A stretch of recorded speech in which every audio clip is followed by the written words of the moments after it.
स्वामी जी के श्री चरणों में साष्टांग दंडवत प्रणाम। शिवोम गुरुदेव। शिवोहम।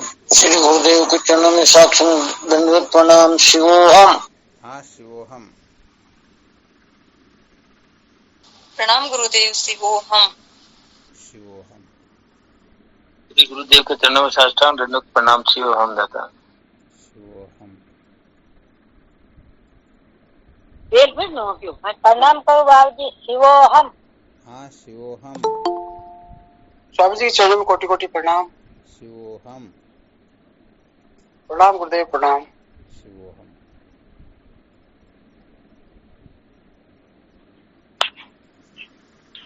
गुरु जी आपके चरणों में कोटि कोटि प्रणाम। शिवोहम। हाँ, शिवोहम। शिवोहम। कोटि कोटि प्रणाम स्वामी जी आपके श्री चरणों में। शिवोहम। प्रणाम गुरुदेव आपके श्री चरणों में बारंबार। शिवोहम। प्रणाम स्वामी जी आपके श्री चरणों में कोटि कोटि प्रणाम। शिवोहम।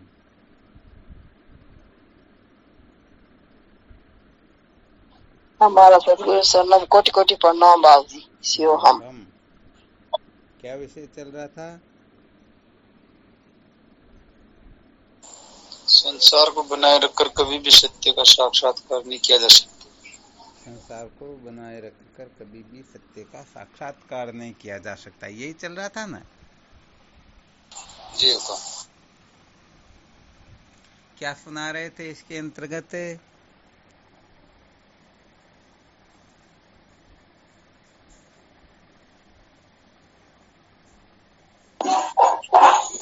महाराज जी कृष्ण के संसार को जब तक दुख स्वरूप और अल्प नहीं समझेंगे तब तक बंधन से छूटने की अपनी इच्छा नहीं होगी।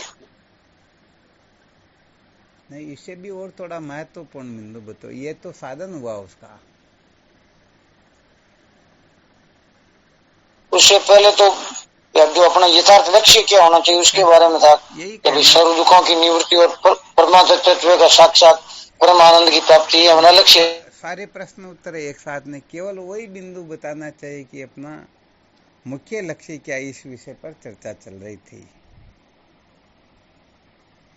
चलो, बहुत धन्यवाद, बहुत अच्छा ध्यान रखा।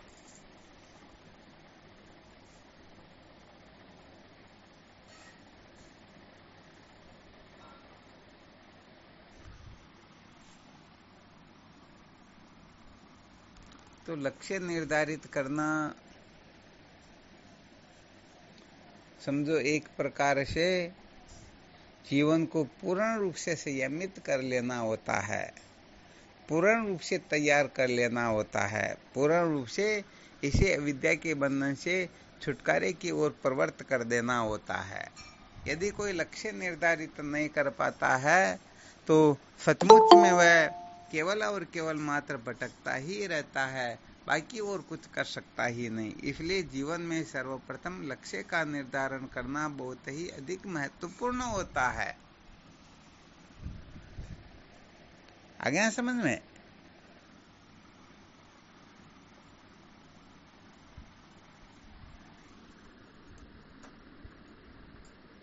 तो कभी पूछा जाए विषय क्या चल रहा था, तो केवल मात्र जीवन का वास्तविक लक्ष्य क्या है, बस इतना ही।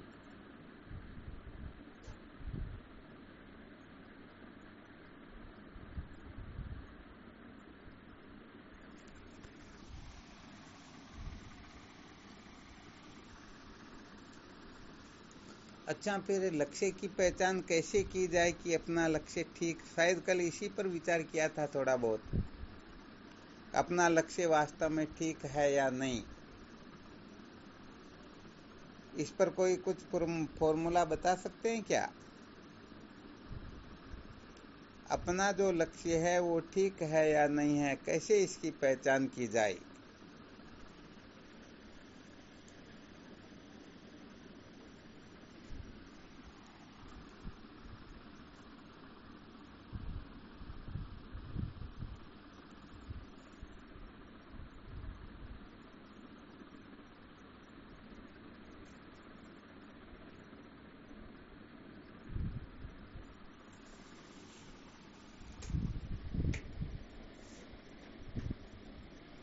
और कुछ नहीं क्या?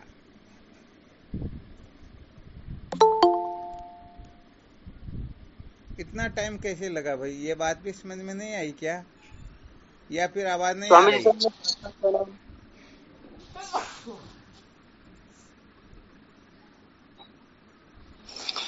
परमात्मा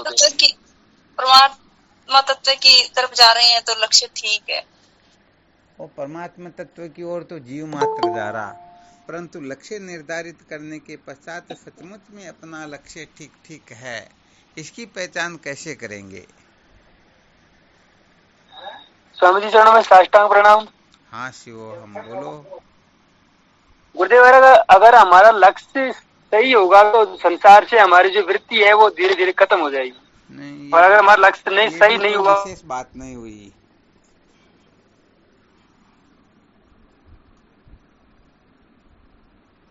और भी कोई साधक बोल के देखो, देखें महत्वपूर्ण किनका होता है। शिवोहम स्वामी जी। हाँ शिवोहम। आपका चरणों में साष्टांग प्रणाम। शिवोहम। जहाँ जाकर के वापस लौटना नहीं पड़ता वो मेरा परम धाम है, ये लक्ष्य होना चाहिए। अरे क्या बात है, अब की बार कुछ विशेष बात बताइए। वरना संसार से विरक्ति तो कभी लड़ाई झगड़ा हो जाता, कभी शमशान में जाते हैं, कभी कुछ हो जाता तो भी विरक्ति हो जाती है, कोई बड़ी बात थोड़ी है। और भगवान की ओर प्रवृत्ति तो बहुत सारे लोगों की, मंदिरों में जाने वाले, नाचने कूदने वाले की, उनकी भी तो होती है ना। इसलिए लक्ष्य इस प्रकार से प्रस्तुत करना चाहिए जिसको कसौटी पर कस करके देखे तो भी वह पूर्ण रूप से खरा उतरे। तो यहाँ पर भवानी शंकर जी महाराज ने बताया, यद गत्वा न निवर्तन्ते तद्धाम परमम मम, अर्थात जहाँ जाने के बाद में फिर लौटना न पड़े, बस वही अपना परम लक्ष्य होना चाहिए।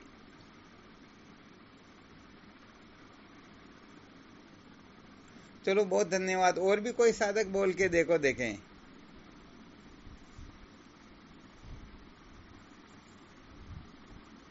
ये तो छोटी छोटी बातें, इसमें कोई विशेष बात थोड़ी लग रही क्या? सदानंद जी महाराज कुछ बोलना चाह रहे थे शायद, बोलो कुछ, क्या बोलना चाह रहे थे?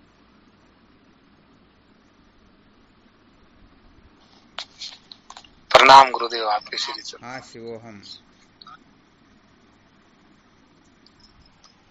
यही बोलना चाह रहे हैं गुरुदेव, सर्वे दुखों की निवृत्ति कैसे हो, हमारा ये लक्ष्य होना चाहिए। थोड़ी यहाँ गड़बड़ हो गई। कैसे हो, ये तो साधन हो गया है एक प्रकार से। यहाँ लक्ष्य के लिए पूछा गया तो अपने को जब बोलना होता है ना, तो सर्व दुखों की निवृत्ति और परमानंद की प्राप्ति जिसके करने से होती है, बस वही अपना परम लक्ष्य होता है। जिस करके सर्व दुखों की निवृत्ति परमानंद की प्राप्ति होती है, वही अपना लक्ष्य होना चाहिए। अथवा जिससे सर्व दुखों की निवृत्ति और परमानंद की प्राप्ति होती हो, बस वही वास्तव में लक्ष्य हो। ठीक है ना? कैसे होती वह साधन हो गया, महाराज जी, उसमें थोड़ा विचार करना पड़ेगा। और हाँ बोलो। बिल्कुल महाराज जी, आपने फरमाया था कि आपका लक्ष्य सही है या नहीं है, उसके बारे में तो पहले आपने प्रश्न किया। जैसे देखो, सर्व दुखों की निवृत्ति परमानंद की प्राप्ति, तो ये बिल्कुल सही हो गया। क्योंकि देखो, वास्तव में लक्ष्य निर्धारित करने के पश्चात फिर और पुनः लक्ष्य निर्धारित करना पड़े, तो सचमुच में वह लक्ष्य पहले वाला ठीक था क्या?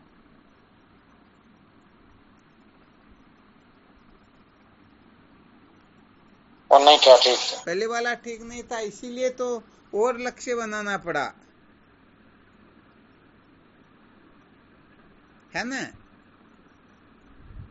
नहीं थोड़ा हम प्रश्न में भ्रमित हो गए थे। हाँ कोई दिक्कत नहीं, और इस पर विचार चल ही रहा। वैसे लक्ष्य का मतलब होता है अंतिम कक्षा, जिसके पश्चात कुछ करना शेष न रहे, जानना शेष न रहे, पाना शेष न रहे, छोड़ना शेष न रहे, उसको कहते हैं परम लक्ष्य।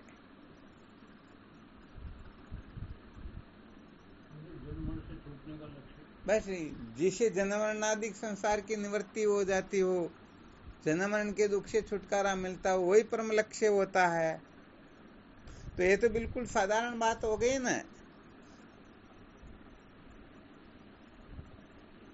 नहीं महाराज जी, इसके बारे हाँ बिल्कुल बोलो। ये तो कल भी समझ में आ गया था कि भी जब तक अपना लक्ष्य, अंतिम लक्ष्य यही है कि भैया जब तक अपन सर्व दुखों की निवृत्ति और परमानंद की प्राप्ति नहीं होती तब तक अपना कुछ कल्याण होने वाला नहीं है। बहुत अच्छी बात है, बिल्कुल ठीक है। लेकिन हमने सोचा कि आप पूछ रहे हैं कि आपका लक्ष्य सही है नहीं, आपको कैसे पता पड़ेगा, जब थोड़ा कंफ्यूज हो गई। ठीक है महाराज, बहुत अच्छी बात। अपना लक्ष्य सही है या नहीं है, इसके निर्णय के लिए भी हम कुछ युक्तियां प्रस्तुत कर सकते हैं। ऐसा समझना चाहिए कि सत्य संप्रदाय की रीति से जो संत महापुरुष हुए, हम उसी के पद चिन्हों पर चल रहे हैं, तो समझ लेना चाहिए कि हमारा लक्ष्य ठीक है। यहाँ पर वेद भगवान त्रिकांडात्मक है, कर्मोपासना ज्ञान के रूप में 3 भागों में विभक्त है। कर्म के द्वारा अंतःकरण शुद्ध होता है, उपासना के द्वारा अंतःकरण निश्चल होता है, और ज्ञान के द्वारा सर्व दुखों की निवृत्ति और परमानंद की प्राप्ति होती है। यहाँ पर यदि कोई अंतःकरण को शुद्ध करने के लिए कर्म को छोड़ करके और किसी को महत्व दे रहा है, तो समझना चाहिए उनका लक्ष्य ठीक नहीं है। अंतःकरण को निश्चल करने के लिए उपासना को छोड़ करके कुछ भी कर रहा तो भी ठीक नहीं है, और अविद्या के बंधन से मुक्त होने के लिए ब्रह्म विद्या के सिवाय किसी को भी महत्व क्यों नहीं दे रहा हो, उसका लक्ष्य ठीक है ही नहीं, उसका लक्ष्य सही है ही नहीं। पहचान कर सकते हैं ना? जी महाराज। हाँ, यह थोड़ा विशेष सावधान रहना चाहिए। तो कुल मिलाकर के पूर्ण रूप से जो ब्रह्म विद्या को महत्व दे देता है, ज्ञान को महत्व दे देता है, समझ लेना चाहिए उसी का लक्ष्य बिल्कुल ठीक है और वही सही दिशा में जा रहा है। और जो ज्ञान को महत्व न दे करके किसी को भी महत्व देता है, तो समझ लेना चाहिए उसका लक्ष्य अभी तक ठीक है ही नहीं, इस लक्ष्य में कुछ न कुछ गड़बड़ अवश्य है। हाँ, यहाँ पर वैसे देखा जाए तो सूत्र निकलेंगे ना, तो बहुत सारे सूत्र निकलेंगे। हाँ, बड़ी अच्छी तरह से इस रहस्य को समझना चाहिए, क्योंकि अभी जो बताया गया है वेद त्रिकांडात्मक है। वेद में 1,00,000 मंत्र होते हैं, उनमें से 80,000 मंत्र कर्म का प्रतिपादन करते हैं, 16,000 मंत्र उपासना का प्रतिपादन करते हैं, और 4,000 मंत्र जो है ये ज्ञान का प्रतिपादन करते हैं। 80,000 मंत्रों के द्वारा हमारा अंतःकरण शुद्ध होता है, 16,000 मंत्रों के द्वारा अंतःकरण निश्चल होता है, और 4,000 मंत्रों के द्वारा अंतःकरण का बाध होता है। अर्थात मल विक्षेप व आवरण, ये 3 प्रकार के दोष प्राय समस्त अंतःकरणों में पाए जाते हैं।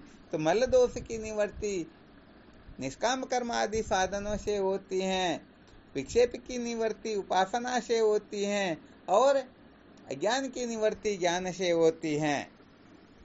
तो यहाँ पर विशेष रहस्य ये समझना है, यदि कोई ज्ञान को महत्व दे भी दे, ध्यान रखना, बड़ा विलक्षण सूत्र बताने जा रहे हैं।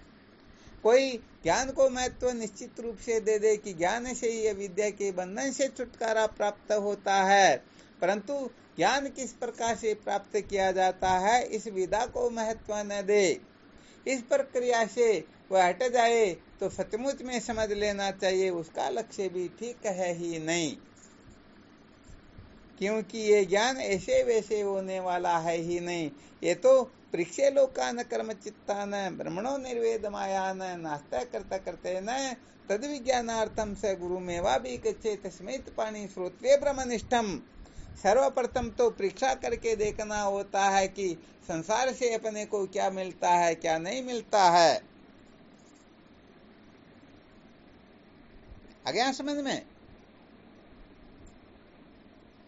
जी महाराज जी। तो विचार करके देखो, हम परीक्षा करते हैं क्या?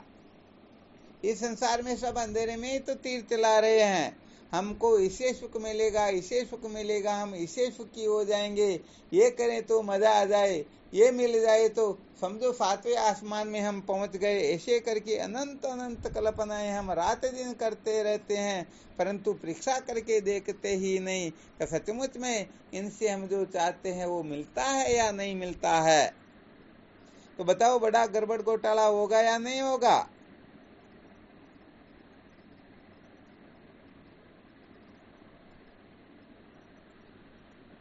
अरे यहाँ पर तो हम एक दूसरे को कहते रहते हैं मैं तुम्हारा तुम हमारे, परंतु परीक्षा करके देखे तो सारी पोल पट्टी सामने आ जाती है ना।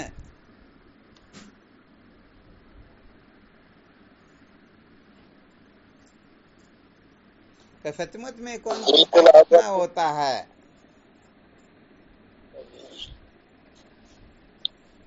तो भाई सबसे पहले तो परीक्षा करके देखना होता है। जब परीक्षा की जाएगी तो यहाँ पर कर्म की परीक्षा होगी, धन की परीक्षा होगी, भोगों की परीक्षा होगी।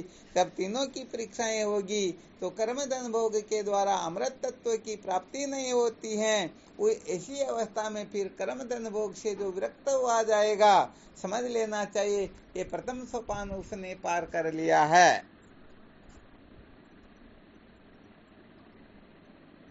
तो यहाँ पर सचमुच में क्या होता है कि हम लोग बातें सुनते, कर लेते, सब कुछ कर लेते, परंतु जिस प्रकार से महत्व देना चाहिए उस प्रकार नहीं दे पाते हैं। इसलिए हम भले ही ज्ञान को महत्व दे रहे हैं परंतु बड़ी गड़बड़ हो जाती है।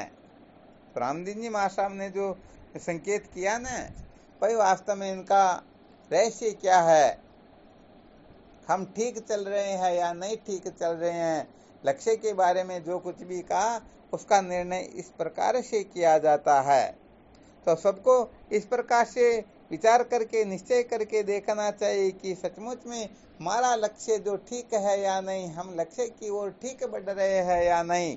लक्ष्य ठीक है या नहीं इसकी पहचान तो इसी से होती है कि जिसको प्राप्त करने के पश्चात फिर कुछ प्राप्त करना शेष न रहे, जिसको जानने के बाद कुछ जानना शेष न रहे, जिसको पाने के बाद कुछ पाना शेष न रहे, जिसको छोड़ने के पश्चात कुछ छोड़ना शेष न रहे।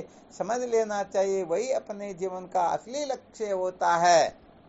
अथवा ऐसा समझना चाहिए कि जिसको प्राप्त करने के पश्चात कुछ भी प्राप्त करना शेष रहे ही नहीं, अर्थात जिसको जानने पर सब अनजाना जाना हुआ हो जाता है, जिसका मनन कर लेने के पश्चात बाकी सबका मनन हो जाता है, जिसको ठीक कर देंगम कर ले तो समझो सारा का सारा अर्धेंगम हो जाता है, उसी को कहते हैं परम लक्ष्य। यथार्थ लक्ष्य वही होता है ना। जी महाराज। हाँ, इस बात को बहुत अच्छी तरह से समझेंगे ना तभी सचमुच में बात कुछ और होगी, वरना तो सच्ची बात एक कल्पना मात्र होता है जिससे कुछ भी काम चलने वाला होता ही नहीं। तो अपने को सबको अपने अपने दृष्टिकोण से देखना है कि मेरा लक्ष्य ठीक है या नहीं है। समझो हमने लक्ष्य बना लिया कि मुझे तो अरब खरबपति बनना है, तो ऐसा लक्ष्य बनाने के पश्चात भी अथवा हम अरब खरबपति बन जाने के पश्चात भी और कुछ न कुछ लक्ष्य बनाते या नहीं बनाते।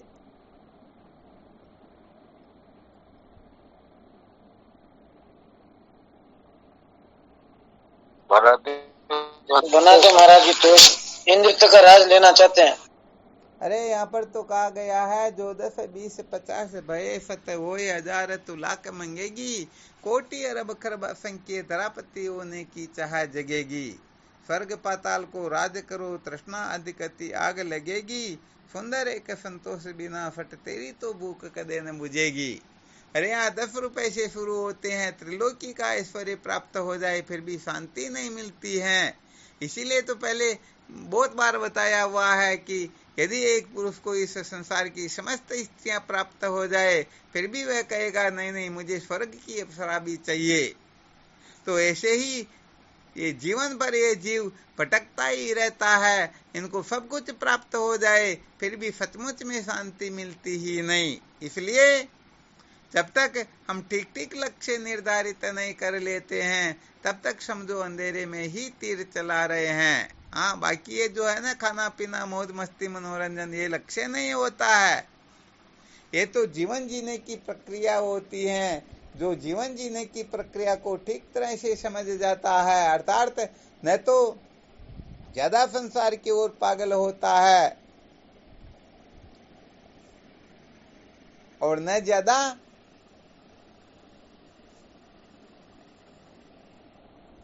कोई बोलते ही नहीं। चलो कोई बात नहीं, नहीं बोलते तो अपने को क्या करना। नहीं सुन महाराज जी, आप बोलो, हाजिर है। तो भाई यहाँ पर तो कुल मिलाकर के ठीक प्रकार से जीवन जीते हुए, आगे बढ़ते हुए अटके नहीं, बल्कि अपने जीवन का लक्ष्य बनाए। बस मुझे अब किसी माँ के गर्भ में उल्टा नहीं लटकना है, अब मुझे जन्मरणादिक संसार में गोते नहीं खाना है, अब मुझे सत्य का साक्षात्कार करना है, मुझे अंधेरे में नहीं रहना है। सचमुच में संसार की असलियत क्या है, इसको मुझे अच्छी तरह से जानना है। सत्य कहा जाए तो पर्दे के पीछे क्या हो रहा कोई जानता ही नहीं। यहाँ पर सब एक दूसरे को बेवकूफ बनाने के चक्कर में पड़े रहते हैं, सब अपना उल्लू सीधा करना चाहते हैं। सचमुच में तत्व जिज्ञासा जो होती है वह बड़ी विलक्षण होती है। ये तत्व जिज्ञासा जब तक जागृत नहीं होती है तब तक केवल और केवल मात्र मजे लेने के चक्कर में ही हम पड़े रहते हैं। तो भाई ये सारा का सारा जीवन को व्यर्थ बर्बाद करना होता है। इसलिए सर्वप्रथम अपने जीवन का यथार्थ लक्ष्य निर्धारित करना होता है। यथार्थ लक्ष्य निर्धारित करने के पश्चात भी ये लक्ष्य ठीक है या नहीं है, उसके लिए अभी जो फॉर्मूले बताए गए हैं, महापुरुषों का जो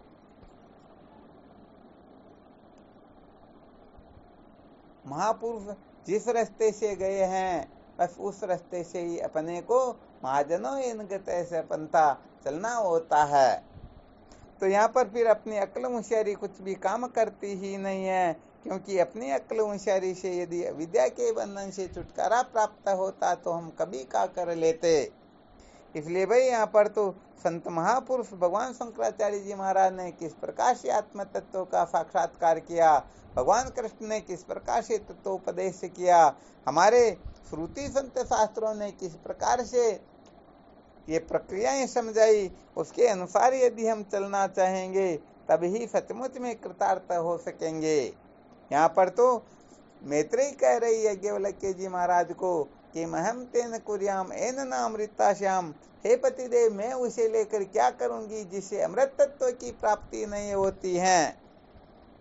तो यहाँ रास्ता तो ये बताया जा रहा कि इस रास्ते से होकर के हम भगवत प्राप्ति कर सकते हैं, परंतु यहाँ पर जिसे भगवत प्राप्ति नहीं होती है उसी को पाने के लिए टूट पड़े हुए हैं, उसी के पीछे पागल हो रहे हैं, उसी के लिए मरने मारने पर उतारू हो रहे हैं। क्या लक्ष्य ठीक है क्या?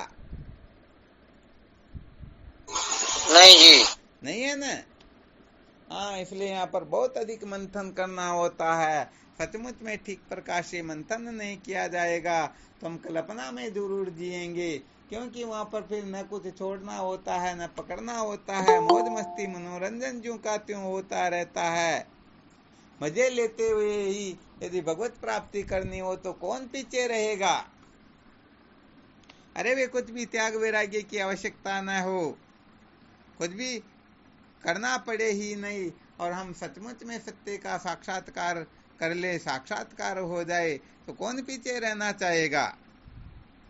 परंतु यहाँ पर मौज मस्ती मनोरंजन करते हुए अर्थात भोग भोगते हुए भजन भोगों का ही साधन हो जाया करते, भगवत प्राप्ति का साधन कभी होता ही नहीं।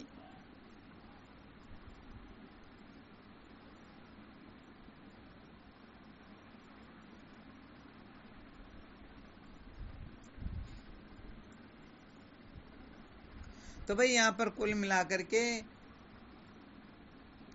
महापुरुष जिस रास्ते से गए ना वो रास्ता ही अपने लिए कल्याणकारक है, वही श्रेयस्कर है और उसी का हमें अनुगमन करना चाहिए। उसको छोड़ करके अणु मात्र भी अपने मन बुद्धि को महत्व नहीं देना चाहिए, तभी सचमुच में काम होता है। इसीलिए तो ये इतनी ऊंची कक्षा समझ में नहीं आती है। तो फिर विक्षेप दोष की निवृत्ति के लिए यदि ये भी समझ नहीं आती तो अंतःकरण की शुद्धि के लिए निष्काम कर्म आदि साधनों को महत्व देना चाहिए। हाँ, ये जरूर ध्यान रखना चाहिए कि सचमुच में न कोई साधन श्रेष्ठ होता है न निकृष्ट होता है। जिनका अंतःकरण पवित्र नहीं है उसके लिए निष्काम कर्म उपासना भी अमृत के समान होते हैं, और जिनके हृदय में तत्व की जिज्ञासा जागृत हो गई उसके लिए ब्रह्म विद्या ही श्रेष्ठ होती है। उनके लिए फिर कर्म उपासना का कोई महत्व नहीं होता है। अब हमारा अंतःकरण तो पवित्र है ही नहीं, संसार के भोगों के पीछे पागल हो रहा है, और चाहे कि नहीं हम तो ब्रह्म विचार भी कर लेंगे। तो भाई ब्रह्म विचार नहीं होगा, ये तो मौज मस्ती मनोरंजन के लिए कलाएं सीख लेंगे और अपना स्वार्थ सिद्ध करेंगे, बाकी कुछ होना जाना होता ही नहीं। इसलिए आग्रह नहीं करना चाहिए कि हम कोई छोटे बाप के थोड़े हैं जो हम कर्म करें, उपासना करें, भक्ति करें, ऐसा वैसा करें, हम तो डायरेक्ट ब्रह्म विचार करेंगे। अरे भाई बात तो बिल्कुल ठीक है, परंतु इसके लिए अधिकृत होना होता है, थोड़ी बहुत योग्यता की आवश्यकता होती है। तो केवल मात्र किसी को निषिद्ध से वैराग्य हो जाए इतने मात्र से ब्रह्म विचार प्रतिष्ठित नहीं होता है। सचमुच में जब तक विहित से वैराग्य नहीं हो जाता है, जिसे शास्त्रों में समदम कहा जाता है, यह प्रतिष्ठित होने पर ही साधक ब्रह्म विचार करने में पूर्ण रूप से योग्य हो सकता है। तो अपने को कुल मिला करके कहीं पर डेटी नहीं करनी है। जहाँ जो आवश्यकता है, जिस प्रकार के साधन की आवश्यकता होती है, बस उसे ही करना होता है। इसे हम न छोटे होंगे न मोटे होंगे, बल्कि है जैसे के तैसे ही रहेंगे।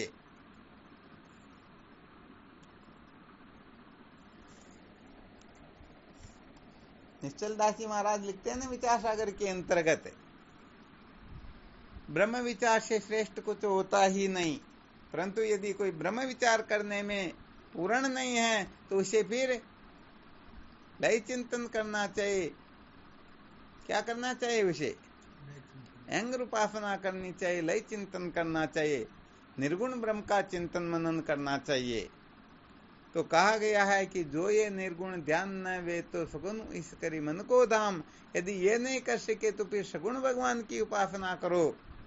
सगुण उपासना नहीं वे तो करी निष्काम कर्म बजी राम। यदि सगुण भगवान की भक्ति न कर सको तो फिर निष्काम कर्म करो।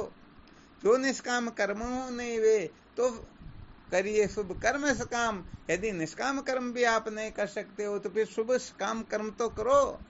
जो सकाम कर्म हो नहीं वे तो फट बार बार मरी जाम। अरे ऐसा भी नहीं कर सकते हो तो बार बार जन्मो और मरो। इसके सिवाय और कोई विचार है, और कोई रास्ता है ही? तो भाई यहाँ पर तो ब्रह्म चिंतन को बताया गया है सबसे श्रेष्ठ, जिसे श्रेष्ठ कुछ वस्तु होती ही नहीं। ये ब्रह्म विचार न कर सके तो फिर क्या करना चाहिए? लय चिंतन करना चाहिए। यदि लय चिंतन भी नहीं कर सके, लय चिंतन को अहंग उपासना भी कहते हैं।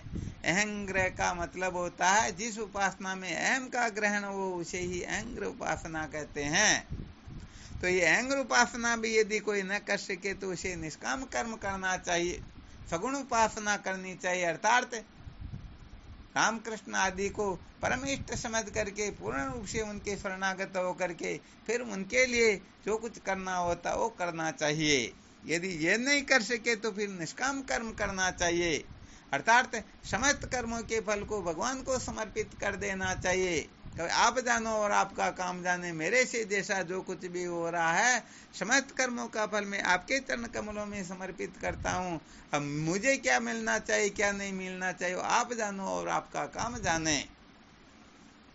और यदि कोई ऐसे निष्काम कर्म भी नहीं कर सके तो कम से कम सकाम कर्म तो करो। शास्त्र की मर्यादा में रह करके 10 प्रकार के दोषों का त्याग करके, सप्तव्यसन का त्याग करके, 17 प्रकार के पापों का त्याग करके जो धर्म के 10 लक्षणों को धारण करता है उसी से ये शुभ कर्म आदि हो सकता है।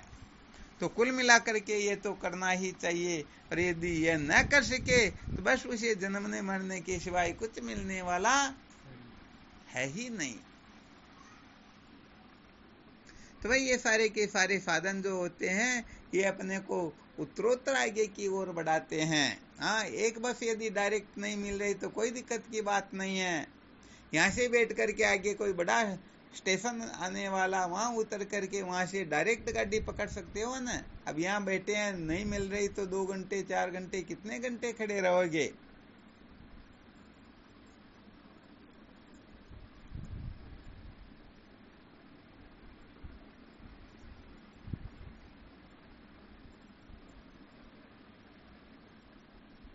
तो लक्ष्य के बारे में कुछ रहस्य समझ में आया क्या?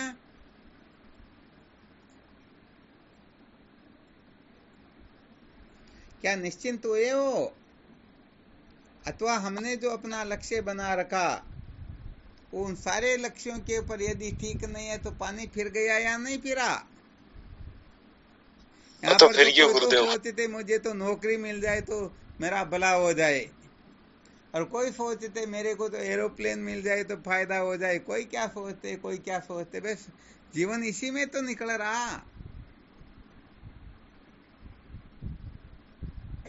अरे भाई, ये लक्ष्य वास्तव में सचमुच में लक्ष्य है ही नहीं।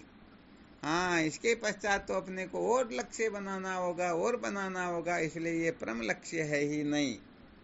वास्तव में देखा जाए तो परम लक्ष्य सर्व दुखों की निवृत्ति, परमानंद की प्राप्ति ही एकमात्र लक्ष्य होता है। जिस करके सर्व दुखों की निवृत्ति होती है उसे ही हम परम लक्ष्य कहेंगे। वरना संसार में कौन है ऐसा जो 1-2 दुखों से छूट जाए, बाकी के दुख रह जाए? ऐसा कोई चाहता है क्या? ऐसा तो चींटी नहीं चाहती। हाँ, वो भी नहीं चाहती। वो भी यदि अग्नि या ऐसा कुछ हो तो वे भी वहां से दूर भागने लगते। अरे भाई, इस तरफ कुछ खतरा है।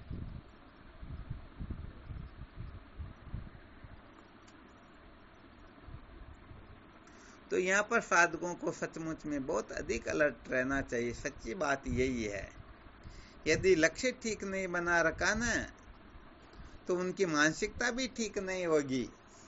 जो अरब खरबपति बना चाहता उसकी मानसिकता ठीक हो सकती क्या? नहीं हो सकती। अरे वो तो किसी का गला काटने की फिराक में ही तो रहेगा। बैंक के ताले कैसे तोड़े या किसी को बेवकूफ कैसे बनाए, यही तो सोचेगा बेचारा वो। यहाँ पर केवल और केवल मात्र सत्य का साक्षात्कार जिनके जीवन का लक्ष्य बन जाता ना, उसी की मानसिकता ठीक हो सकती है। बाकी की किसी की मानसिकता ठीक होती ही नहीं। स्वर्ग लोक ब्रह्मलोक को प्राप्त होना हो तो भी मानसिकता ठीक नहीं होगी कि कहीं ये मेरे से पहले स्वर्ग न प्राप्त कर ले। नौकरी में भी सोच चले गए और नौकरी एक ही है तो प्रत्येक व्यक्ति यही सोचेगा कि ये 99 पीछे कैसे धकेले जाए, इनको कैसे उल्लू बनाया जाए, मैं ही अकेला पद कैसे प्राप्त कर लूं। तो संसार में किसी भी क्षेत्र में कहीं पर भी विचार करके देख लो, मानसिकता ठीक रह सकती क्या? नहीं रह सकते।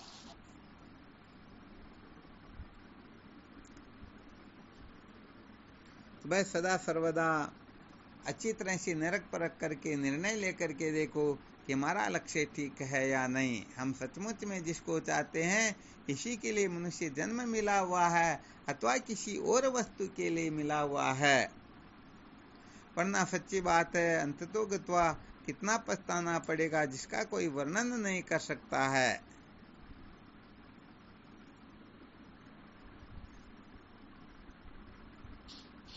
तो स्वामी जी अंधेरे में बाटा ही फेंकना है।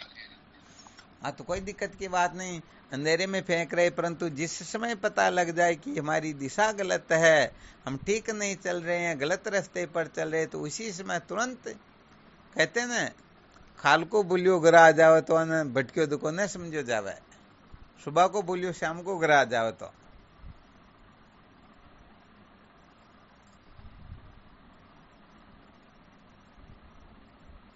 कुल मिलाकर के सचमुच में लक्ष्य निर्धारित होने की प्रक्रिया जो बताई गई ना, जब तक हम आत्म तत्व के सिवाय किसी को महत्व दे रहे हैं, हाँ चाहे वह कोई भी क्यों ना हो, सचमुच में समझ लेना चाहिए अभी तक लक्ष्य निर्धारित करने में हम गड़बड़ कर रहे हैं। अभी तक लक्ष्य ठीक ठीक निर्धारित हुआ ही नहीं। क्योंकि लक्ष्य निर्धारित करने के पश्चात तो लक्ष्य के सिवाय हम अपने आप को भी महत्व नहीं देते, फिर दूसरे तो रह ही कहाँ पड़ जाते हैं।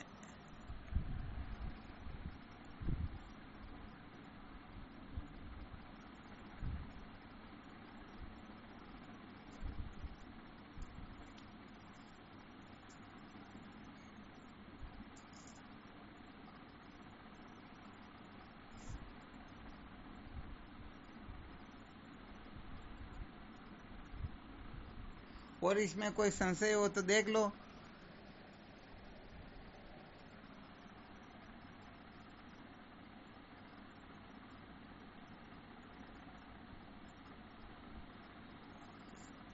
हाँ, वैसे देखा जाए तो मंथन जब करेंगे तो इसमें सूत्र तो अनेक सूत्र निकलेंगे।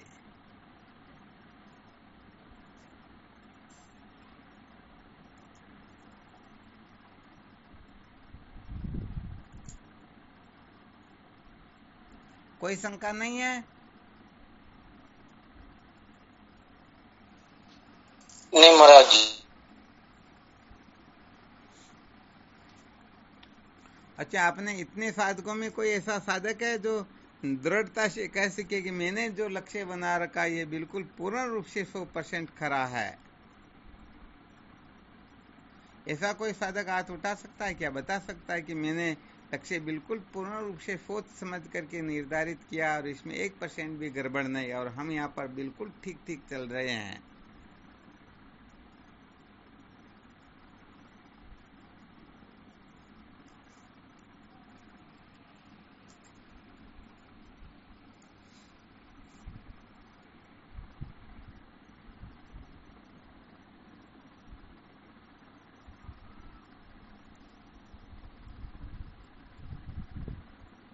किसी ने हाथ नहीं उठाया ना, इसका मतलब अभी तक लक्ष्य निर्धारित करने में भी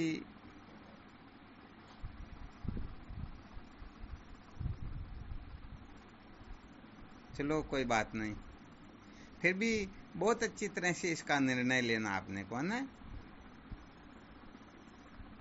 क्योंकि लक्ष्य निर्धारित होने के पश्चात केवल और केवल मात्र लक्ष्य और लक्ष्य को प्राप्त करवाने वाले साधन, इनके सिवाय किसी में महत्व बुद्धि रहती ही नहीं, क्योंकि बाकी सारे के सारे प्रतिबंधक ही होते हैं, सारे के सारे भटकाने वाले ही होते हैं।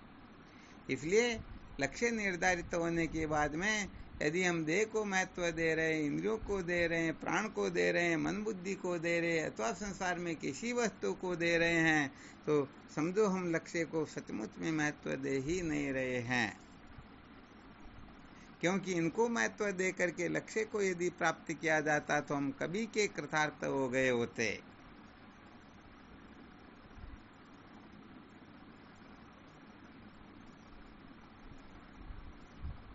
चलो फिर भी बहुत बहुत धन्यवाद। जहाँ तक हो सके वहाँ तक विचार तो करना, मंथन तो करना, और कुछ भी नहीं हो सके तो भी कम से कम सत्य को तो जाना कि भाई वास्तव में सत्य ये है, लक्ष्य सचमुच में ये होता है। इस प्रकार का निर्धारण जब हो जाएगा तब समझो हम ठीक चल रहे हैं, वरना तो ये संसार अनादिकाल से चलता आ रहा और चलता ही रहेगा। यहाँ पर क्या होता है कि कभी कभी अपने को भ्रांति हो जाती कि हम तो बहुत आगे बढ़ गए, हमारे आगे तो कोई है ही नहीं, हम तो बहुत बड़े विद्वान हो गए, तो थोड़ी यहाँ पर रोक भी लगनी चाहिए, क्योंकि रोक नहीं लगेगी तो फिर ब्रह्म विचार का भी उनके जीवन में कोई महत्व रहेगा ही नहीं। वो तो सोच लेंगे अपने को ब्रह्म विचार की क्या आवश्यकता है, सत्संग साधन भजन की क्या आवश्यकता, यहाँ तक कि गुरुजनों की, ज्ञानी जनों की, ज्ञान की, इनकी भी क्या आवश्यकता है। इसलिए थोड़ा पता लगना चाहिए कि हम सचमुच में ठीक ठीक लक्ष्य निर्धारित करके फिर ब्रह्म विद्या की ओर प्रवृत्त हो रहे हैं या ऐसे ही टाइम पास कर रहे हैं। आ गया समझ में? जी महाराज जी। हाँ, बहुत बहुत धन्यवाद महाराज जी। वास्तविकता का तो ध्यान तो है कि वास्तविकता यही है, लेकिन अभी ठीक है हम उस पर चल नहीं पा रहे हैं, लेकिन ध्यान ये है कि वास्तविकता यही है। ऐसा समझ लो कि जो ऐसा समझ जाता ना तो समझ लेना चाहिए वह करोड़ों अरबों में सबसे श्रेष्ठ व्यक्ति है। भले ही चल न पाए परंतु अच्छी तरह से पता लग जाए। जब लक्ष्य निर्धारित होता है तब इसी प्रकार की प्रक्रियाएं हो जाती हैं। तो कम से कम वह अभी तक पागल तो नहीं होगा, न जानता है कि अभी तक मेरा लक्ष्य ठीक नहीं है, वरना समझ जाएगा मेरा तो लक्ष्य ठीक है। तो वो लक्ष्य निर्धारित करने में भी अपना टाइम बर्बाद क्यों करेगा? और लक्ष्य सचमुच में उनका निर्धारित ठीक है ही नहीं।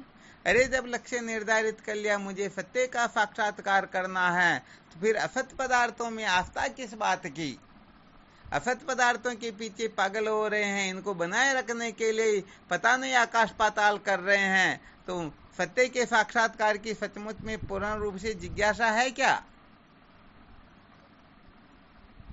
नहीं जी। तो कम से कम वो धोखे में तो नहीं रहेगा ना कि भाई अभी तक भाई मैंने ऐसा लक्ष्य नहीं बनाया। हाँ, मैं चल रहा हूँ, कोशिश कर रहा हूँ और ऐसा लक्ष्य निश्चित रूप से बनाऊंगा। तो वह साधक निश्चित रूप से आगे बढ़ जाता है।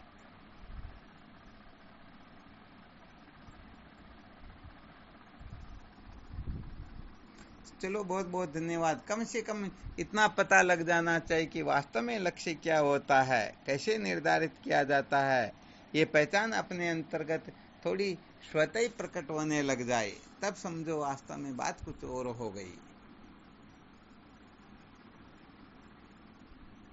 अभी किसी ने हाथ इसीलिए तो नहीं उठाया कि यदि हाथ उठा देंगे तो फिर कोई प्रश्न कर लेंगे तो क्या जवाब देगा?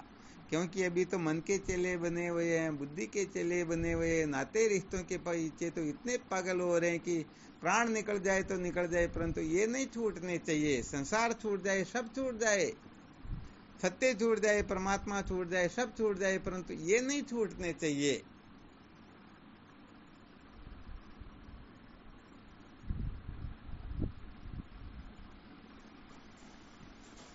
धन्य भाई, जिज्ञासुओं की महिमा भी बड़ी विलक्षण होती है। पता नहीं चलता कि सचमुच में सत्य को चाहते हैं या संसार को बनाए रखना चाहते हैं।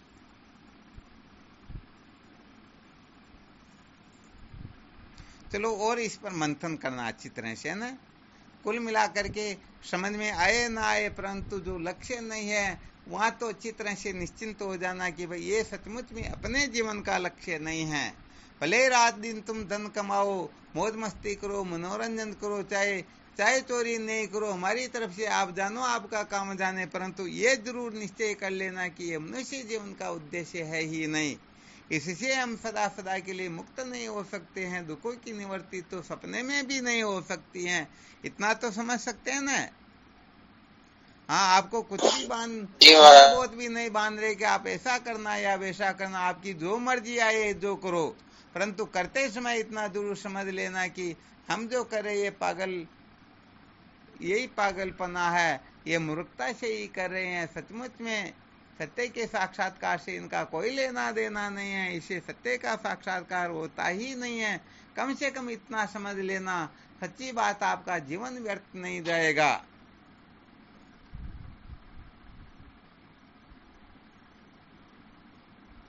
भाई चोरी करते समय यदि मन में ये ख्याल रहे कि ये ठीक नहीं है, भले फिर वो ठीक उनकी आदत है, स्वभाव है या कोई आवश्यकता होगी तो करते होंगे, तो कभी ना कभी तो वह उससे मुक्त हो जाएगा ना। बिल्कुल। हाँ, तो ये विशेष बात है। तो कम से कम अपन समझ जाए भाई हम सचमुच में गलती कर रहे हैं, परंतु गलती करते हुए गलती को गलती न माने तो सच्ची बात है कोटि कोटि ब्रह्मा विष्णु मिलकर के भी उनका सुधार नहीं कर सकते हैं। तो ये तो बहुत बड़ा पुरुष होता है, बहुत बड़ी बहादुरी होती है कि गलती को गलती स्वीकार कर ले। परंतु यहाँ गलती को गलती स्वीकार कर ले महाराज, बड़ा खतरनाक काम हो जाता। संसार में सब एक दूसरे को केवल मात्र गलत सिद्ध करना चाहते, परंतु गलती को स्वीकार करना चाहते ही नहीं। जिस दिन गलती स्वीकार करना सीख लेंगे, समझ जाएंगे, सचमुच में उसी समय हमारा आत्म कल्याण शुरू हो जाएगा। समझो उसी समय हमारा अध्यात्म की ओर प्रवेश हो गया। चलो ठीक, फिर करो साधन भजन, कल विचार करेंगे, ठीक है ना। शिवोहम। गुरुदेव को प्रणाम। शिवोहम। श्री गुरुचरणों में साक्षात दंडवत प्रणाम शिवोहम। स्वामी जी के चरणों में साष्टांग दंडवत प्रणाम। श्री गुरु के चरणों में साष्टांग दंडवत प्रणाम शिवोहम दाता। शिवोहम। गुरुदेव भगवान के श्री चरणों में प्रणाम शिवोहम। शिवोहम। प्रणाम स्वामी जी आपके श्री चरणों में बारंबार। शिवोहम। जय हो आपकी, जय हो।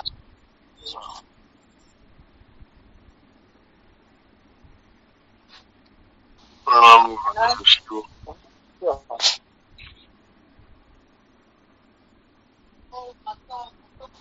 प्रणाम गुरुदेव कोटि कोटि प्रणाम। हाँ शिवोहम।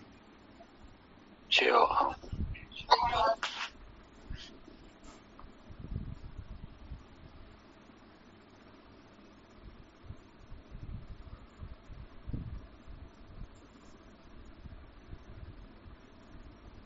प्रणाम स्वामी जी शिवोहम। शिवोहम। हमारा सतगुरु प्रणाम कोटि कोटि प्रणाम बाबू जी शिवोहम। शिवोहम। प्रणाम स्वामी जी आपके श्री चरणों में कोटि कोटि प्रणाम। शिवोहम।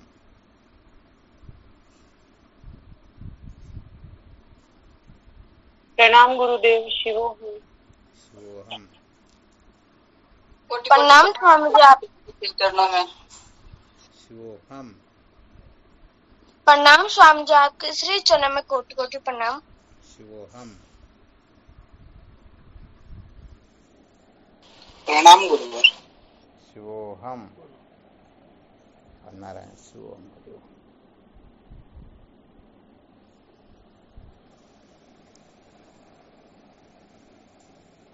प्रणाम गुरुदेव शिवोहम। शिवोहम। चलो ठीक।